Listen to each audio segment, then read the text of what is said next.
성도 여러분, 한 주간도 하나님의 은혜 가운데 사셨습니까? 하나님께서 여러분들의 모든 어려움을 회복시켜 주시는 귀한 은혜가 여러분들 가운데 있기를 간절히 소원합니다. 오늘 우리에게 주시는 말씀을 제가 봉독해 드리겠습니다. 이사야서 10장 20절에서부터 27절까지의 말씀입니다.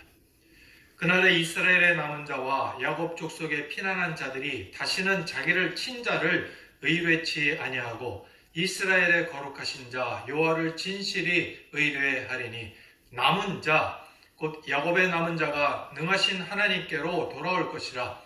이스라엘이여 내 백성이 바다의 모래 같을지라도 남은 자만 돌아오리니 넘치는 공의로 회멸이 작정되었음이라. 이미 작정되었은즉 주 만군의 여호와께서 온 세계 중에 끝까지 행하시리라. 주 만군의 여호와께서 가라사대 시온에 거한 나의 백성들아, 아수르 사람이 애굽을 본받아 막대로 너를 때리며 몽둥이를 들어 너를 칠지라도 그를 두려워 말라. 내가 불구에 내게는 불을 그치고 노를 옮겨 그들을 멸하리라 하시도다. 만군의 여호와께서 채찍을 들어 그를 치시되 오렙 반석에서 미디안 사람을 쳐 죽이신 것 같이 하실 것이며 막대기를 드시되 바다를 향하여 애굽에 드신 것 같이 하실 것이라. 그날에 그의 무거운 짐이 내 어깨에서 떠나고 그의 멍에가 내 목에서 벗어지되 기름진 까닭에 멍에가 부러지리라. 아멘. 로드니 스타크라는 종교사회학자가 기독교의 발흥이라는 책을 썼습니다. 그런데 사실 이분은 기독교인이 아닌 일반 사회학자입니다. 그런데 그분이 기독교에 대해서 연구를 해서 책을 쓴 것입니다. 그는 이 책에서 초기에 영향력이 미미했던 기독교가 어떻게 서구 세계를 지배하는 종교로 성장할 수 있었는가에 대해서 연구를 했습니다.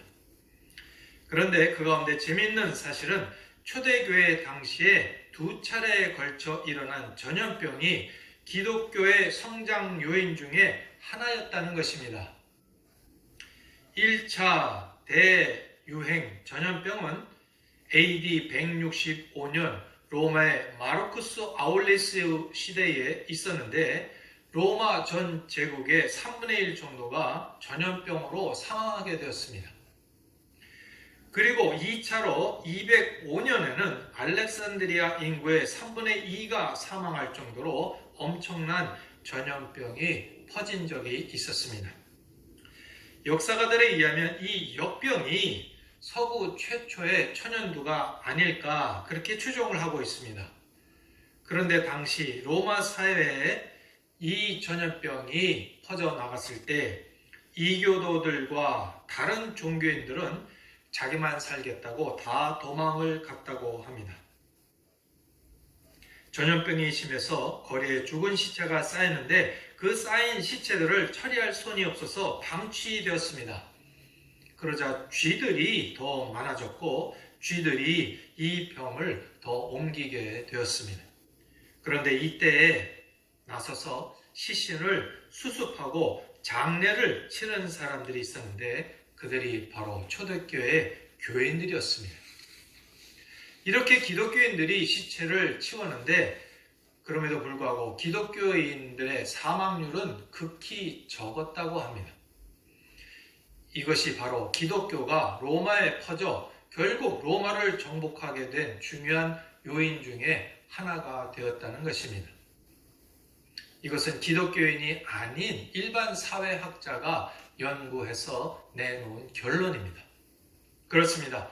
우리 예수님의 사랑을 경험한 초대교회 성도들이 자신들의 이익을 구하지 않고 자신들의 사회를 위해 희생하고 헌신한 결과 바로 기독교를 핍박하던 사람들의 마음을 바꾸었던 것입니다. 세상이 어려울 때 남은 자가 되어 믿음을 지키고 세상을 향하여 사명을 끝까지 감당을 했던 것입니다. 사랑하는 성도 여러분, 유럽의 복음화가 바로 전염병의 위기 때문이라는 이 아이러니한 역사적 사실이 우리에게 교훈을 주고 있습니다. 우리가 당하고 있는 전 세계적인 코로나의 위기 속에서 우리가 믿음을 지키고 또 이 기회가 바로 복음을 전할 수 있는 기회가 될 수 있다는 것입니다. 그러기 위해서 오늘 그리스도인들이 믿음만이 아니라 믿음의 삶의 태도를 또한 세상에 보여줘야 하는 그런 사명을 우리가 지금 가지고 있습니다. 우리의 믿음이 나만을 위한 것이 아니라 우리 사회에 기여하는 믿음이 되어야 한다는 것입니다. 그렇게 함으로 우리 지금의 위기는 다시 교회를 회복시킬 수 있는 기회가 될 수 있는 것입니다. 그런데 현실은 오히려 성도들조차도 자꾸 신앙을 잃어버리고 있는 것이 아닌가 그렇게 생각이 되어집니다. 성도들이 신앙을 까먹고 있는 것은 아닌가 그렇게 의구심이 드는 것입니다. 오히려 신앙을 지키는 사람들이 이제 얼마나 남아있게 될까 염려하는 그런 현실이 되어버렸습니다. 우리가 즐겨 부르는 찬송가 383장, 이 380찬송을 우리가 교회에서 참 많이 부르는데 그 가사 중에 이러한 내용이 있습니다. 환난과 핍박 중에도 성도는 신앙 지켰네. 이 신앙 생각할 때에 기쁨이 충만하도다. 이 찬송은 특별히 환난 중에 믿음을 지키려고 하는 사람들에게는 큰 감동과 은혜가 있는 찬송입니다. 이 찬송은 1849년 F.W. 페이버라는 사람이 작곡을 한 것입니다. 초대교회 순교자들이 모든 핍박과 환난 중에도 절대로 신앙을 굽히거나 포기하지 않고 끝까지 신앙의 절개를 지켰다는 내용, 그 내용을 이 찬송에 담은 것입니다. 그런데 이 찬송은 오늘에도 어려움을 당한 성도들에게 새 힘을 주는 그리고 도전을 주는 아주 귀한 찬송으로 지금 불려지고 있는 것입니다. 이 찬송에 환난과 핍박 중에도 성도는 신앙 지켰네 라는 고백이 있는데 이 찬송을 부를 때마다 부른 이로 하여금 정말 가슴을 뭉클하게 하는 그런 내용인 것입니다. 그런데 사실 요새에는 우리가 이런 모습을 우리 주변에서 찾아보기가 어렵습니다. 이러한 모습은 우리 세대보다는 우리 앞에 우리 신앙의 선조들의 모습이 아닌가 그렇게 생각을 하게 되는 것입니다. 한국에 일제강점기가 있었습니다. 일제강점기 때에 신앙을 지키다가 많은 성도들이 순교를 했습니다. 그리고 6.25 한국전쟁 때에도 많은 성도들이 신앙을 부인하지 않고 믿음을 지키다가 순교를 당했습니다. 오늘 본문 20절과 21절에 보시면 그날에 이스라엘의 남은 자와 야곱 족속에 피난한 자들이 다시는 자기를 친 자를 의뢰치 아니하고 이스라엘의 거룩한 자 여호와를 진실이 의뢰하리니 남은 자, 곧 야곱의 남은 자가 능하신 하나님께로 돌아올 것이라 이렇게 말씀을 주고 있습니다. 하나님께서는 지금까지 이스라엘을 통하여 유다와 이스라엘에 대한 책망과 그리고 아수르에 대한 경고로 많은 부분을 할애해서 예언을 해 주셨습니다. 그러나 하나님께서는 오늘 본문에서는 그동안의 강한 어조를 바꾸셔서 이제 이스라엘과 유다 백성들 중에 작은 수이기는 하지만 환난과 핍박 중에도 하나님을 떠나지 않고 믿음을 지키며 하나님만을 의지하던 남은 자들에게 특별한 은혜를 주시겠다. 하나님께서 남은 자들에게 특별한 은혜를 주시겠다. 그렇게 말씀을 주시고 계시는 것입니다. 그리고 그 특별한 은혜가 무엇인지도 또한 말씀해 주셨습니다. 사랑하는 성도 여러분, 우리가 살다 보면 위기와 위험을 만나는 경우가 있습니다. 그런데 그러한 때에 그 속에서도 자기와 가정과 나라를 지키는 사람들이 있습니다. 그런데 그러한 사람들은 사실 아주 소수에 불과합니다. 그런데 이러한 소수의 사람들은 진정으로 자기의 가정과 나라를 사랑하기 때문에 끝까지 남아 지키는 것입니다. 위기의 순간에도 떠나지 않고 자기 자리를 지키는 것입니다. 그들은 나라가 아무리 어려워도, 가정이 아무리 어려워도, 자신이 아무리 힘들고 어려워도 버리지 않고 끝까지 지키기 위해 애를 쓰는 사람들인 것입니다. 한국 근대사에서 일제강점기가 끝나고 1945년 해방이 되었을 때 일본 사람들이 모두 물러갔습니다. 쫓겨갔습니다. 그런데 그동안 나라를 배신하고 일본 사람들에게 붙어서 자기 백성을 팔던 사람들, 이 사람들이 이제 고초를 당하게 됩니다. 그리고 심판을 받게 됩니다. 그러나 온갖 고통과 어려움 속에서도 나라를 지키며 끝까지 자기 조국을 지켰던 사람들, 독립운동가 같은 사람들, 이러한 사람들은 이제 해방된 조국에서 영광과 기쁨 가운데 높임을 받게 되는 것입니다. 성도 여러분, 구약에 엘리야 선지자가 있습니다. 엘리야 선지자가 아합 왕과 이세벨에게 핍박을 받았습니다. 큰 핍박을 받았을 때 엘리야가 크게 낙심해서 광야로 피신을 했습니다. 그는 로뎀 나무 밑에 누워서 이렇게 불평을 했습니다. 나만 홀로 남았습니다. 다 쫓겨가고 다 죽고 나만 홀로 남았습니다. 라고 하나님께 불평을 했습니다. 그때 하나님께서 이렇게 대답을 해 주셨습니다. 내가 너를 위하여 바알에게 무릎 꿇지 않은 7천인을 남겨두었노라.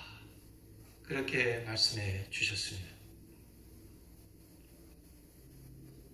오늘 본문의 내용은 유다와 이스라엘의 많은 백성들이 모두 하나님을 버리고 아수르 편에 서거나 그들이 섬기는 우상을 섬기는 자로 변신해 버렸지만, 그러나 그들 중에도 아직 핍박 중에도 믿음을 지키며 하나님을 사랑하고 하나님의 말씀을 따르는 남은 자들이 있다. 이러한 남은 자들에게 내가 특별한 은혜를 주시겠다. 그렇게 말씀을 주시고 계시는 것입니다. 그래서 오늘 본문을 통해서 이 남은 자들이 받게 되는 특별한 은혜가 무엇인가 하는 것을 두 가지로 생각해보고 은혜를 나누기를 원하는 것입니다. 첫 번째는 하나님께서 남은 자들에게 영적인 회복의 은혜를 주신다 하는 것입니다. 그래서 남은 자들에게 주시는 영적인 회복의 은혜를 우리가 사모해야 된다. 그 은혜를 바라보며 견뎌야 된다 라는 교훈을 우리가 받기를 원하는 것입니다. 본문 22절에 보시면 이스라엘이여 내 백성이 바다의 모래 같을지라도 남은 자만 돌아오리니 넘치는 공의로 회멸이 작정되었음이니라 말씀하고 있습니다.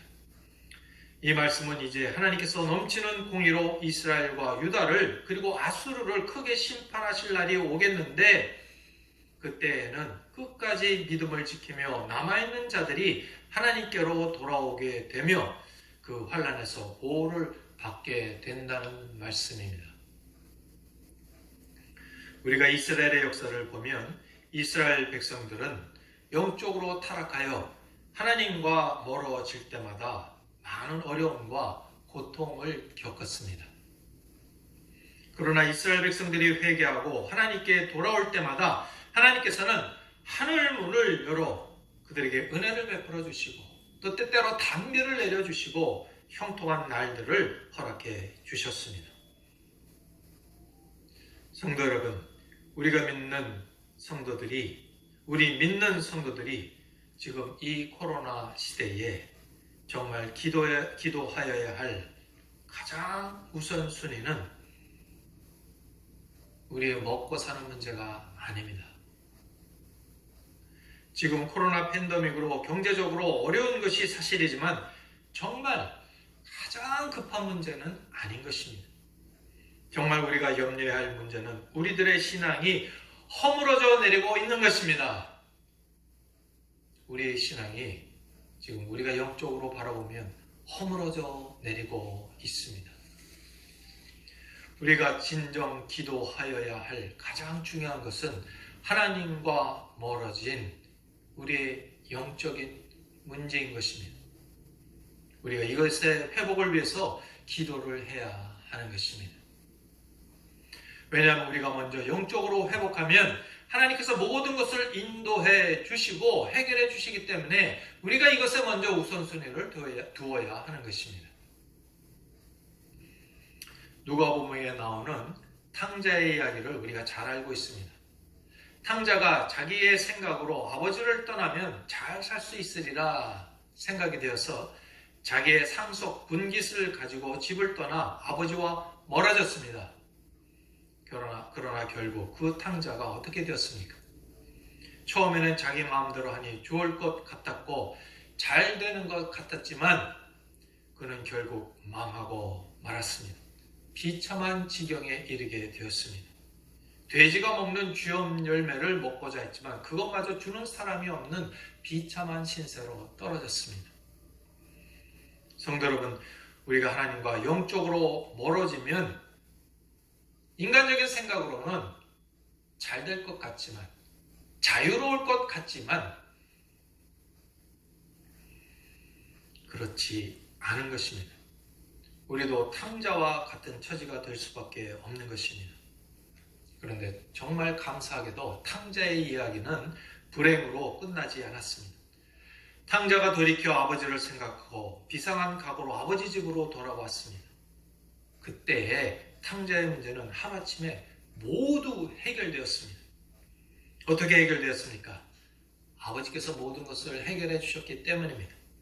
송아지를 잡고 잔치를 벌임으로 먹는 문제를 해결해 주셨습니다. 제일 좋은 옷을 입힘으로 입는 문제가 해결되었습니다. 가락지와 신발을 신김으로 상속자와 자유인의 신분이 회복되었습니다. 그리고 아버지의 좋은 집에 살게 되므로 평안한 삶을 살게 되는 것입니다. 결국 인생이 추구하는 모든 문제가 하루아침에 한꺼번에 해결이 된 것입니다. 그러므로 우리도 이 탕자 이야기를 옛날 이야기로만 들어서는 안 될 것입니다. 그런데 오늘 이 시간에도 하나님을 떠나는 탕자들이 우리 주변에 너무나 많은 것입니다. 우리는 이 탕자의 비유를 내가 하나님과 영적으로 얼마나 떨어져 있는가를 생각해보는 그런 말씀으로 들어야 할 것입니다. 그래서 나에게는 탕자와 같은 고통은 없는가 생각해 보기를 원하는 것입니다. 만일 나에게도 탕자와 같은 고통이 있다면 우리도 하나님께로 돌아가는 결단이 있어야 할 것입니다. 이 탕자의 이야기에서 정말 중요한 부분은 17절에 나옵니다. 누가복음 15장 17절에 나옵니다. 이에 스스로 돌이켜 가로되 내 아버지 집에 양식이 풍족한 품꾼이 얼마나 많은고. 사랑하는 성도 여러분, 하나님께서는 어떤 사람을 회복시켜 주십니까? 먼저는 아무리 어려운 환난이 와도 말씀을 떠나지 않고 주 앞에 끝까지 남아있는 남은 자들입니다. 그리고 탕자와 같이 결단하고 하나님께로 돌아오는 자들입니다. 회개하고 돌아오는 자들을 하나님께서 회복시켜 주시는 것입니다. 이러한 자를 우리 하나님은 정말 품에 안아주시고 우리의 문제를 해결해 주시는 분이신 것입니다. 우리 모두가 이 귀한 은혜로 사는 성도들이 되시기를 주의 이름으로 간절히 축원을 드립니다. 두 번째, 하나님께서는 남은 자들을 위해 싸워주시고 무거운 짐을 벗겨주신다 하는 교훈입니다. 우리 한번 따라하겠습니다. 하나님께서는 남은 자를 위해 싸워주시고 무거운 짐을 벗겨주신다. 오늘 본문에 남은 자들이 받게 되는 두 번째 은혜를 이렇게 말씀하고 있습니다. 먼저 24절을 보시면 주 만군의 여호와께서 가라사대 시온에 거한 나의 백성들아 아수르 사람이 애굽을 본받아 막대기로 너를 때리며 몽둥이를 들어 너를 칠지라도 그를 두려워 말라. 이렇게 말씀하셨습니다. 이 말씀에서 시온에 거한 백성들 이란 환난 중에도 하나님을 떠나지 아니한 자를 말합니다.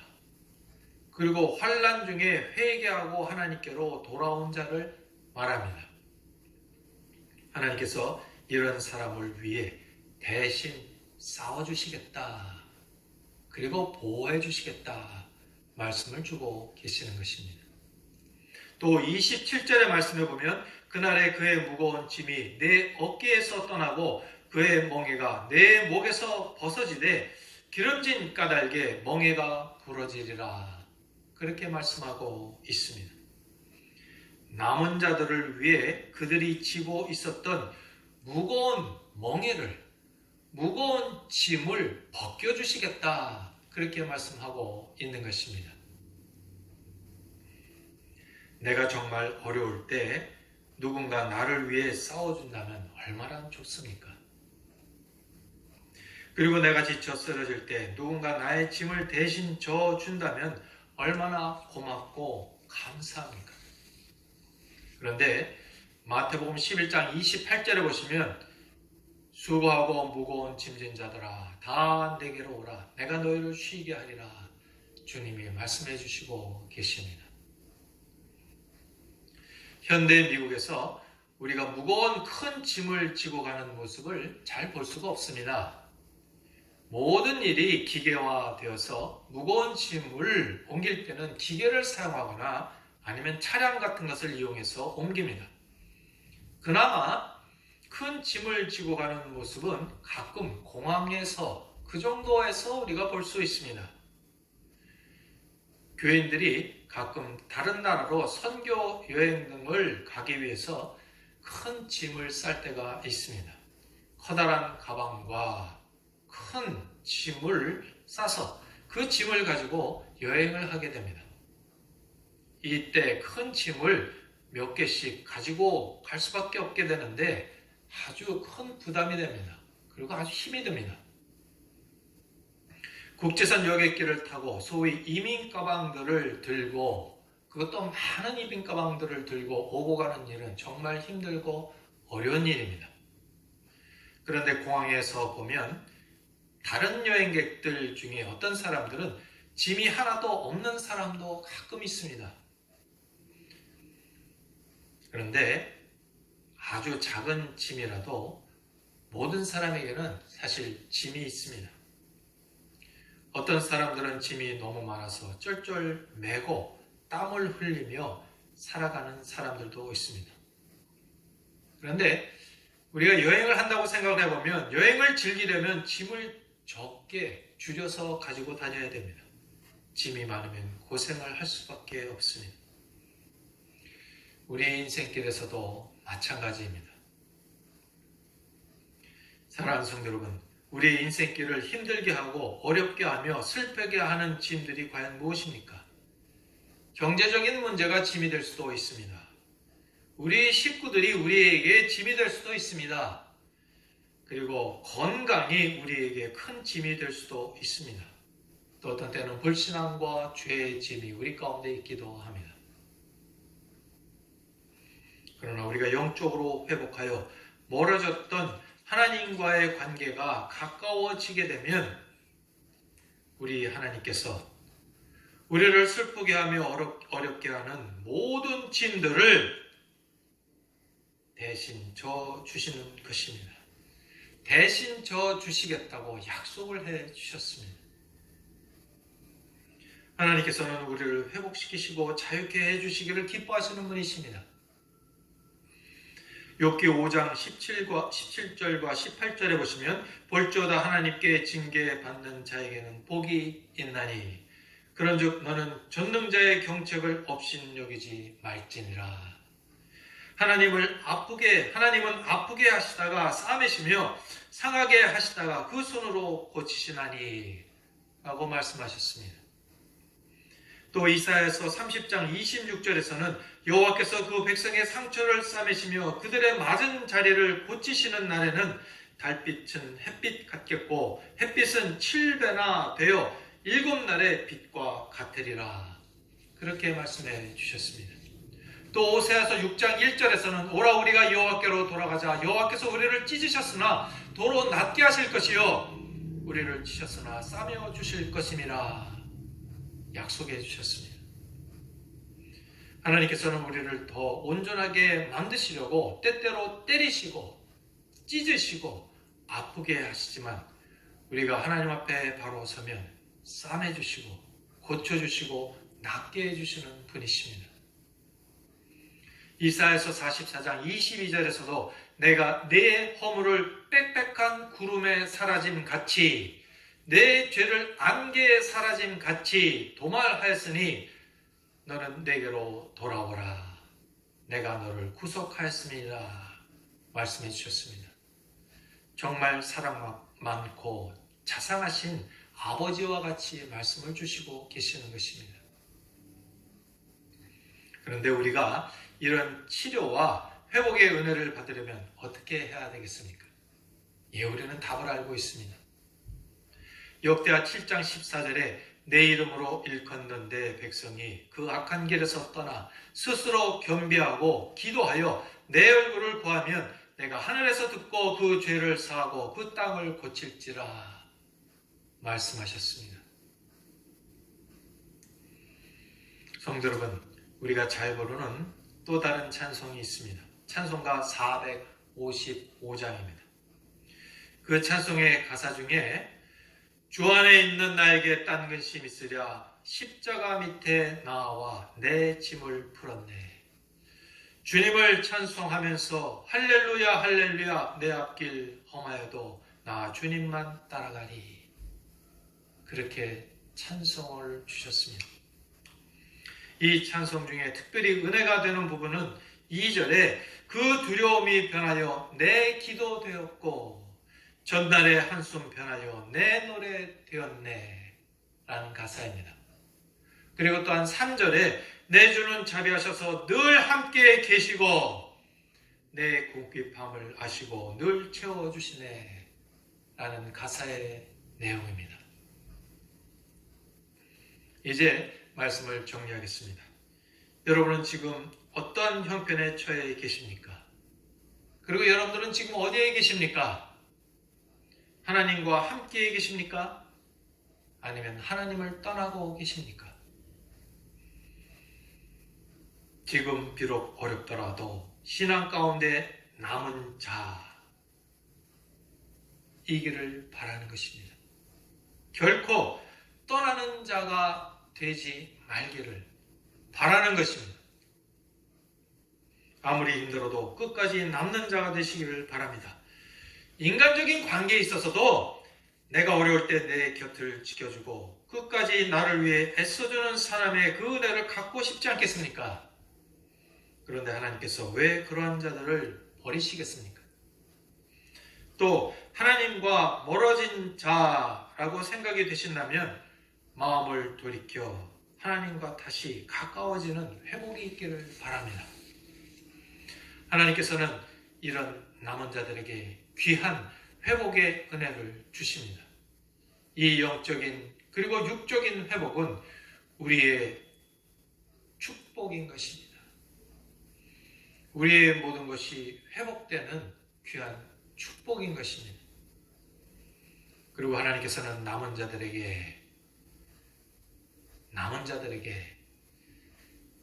자를 위하여 싸워주시는 은혜를 주십니다.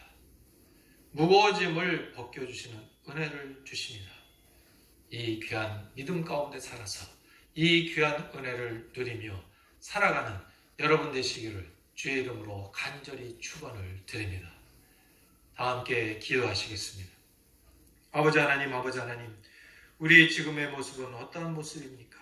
고난과 역경이 있더라도 믿음 지키며 말씀 지키며 끝까지 남은 자로 있겠다. 남은 자의 모습입니까? 아니면 어렵고 힘들다고 생각이 되어서 떠나는 자의 모습을 가지고 있습니까? 코로나 팬데믹으로 인하여서 정말 많은 사람들이 믿음을 버리고 있고 많은 사람들이 신앙을 떠나고 있습니다. 아버지 하나님, 그러나 우리의 모든 성도들 단 한 사람도 떠나는 자들이 되지 않게 하여 주옵시고 남은 자들이 되게 하여 주옵소서. 그래서 하나님께서 주시는 남은 자에게 주시는 은혜를 얻게 하여 주옵소서. 회복의 은혜를 경험하게 하여 주옵시고 또 남은 자를 위해 싸워주시는 은혜를 경험하게 하여 주옵시고 또 남은 자들이 지고 있는 멍에와 짐을 벗겨주시는 귀한 은혜를 경험하게 하여 주옵소서. 우리 사랑하는 성도들, 모든 성도들이 남은 자가 되어 이 귀한 은혜를 체험하고 이 모든 어려움 속에서 승리하는 우리들이 될 수 있도록 복을 허락하여 주옵소서. 예수님의 이름으로 기도하옵나이다. 아멘.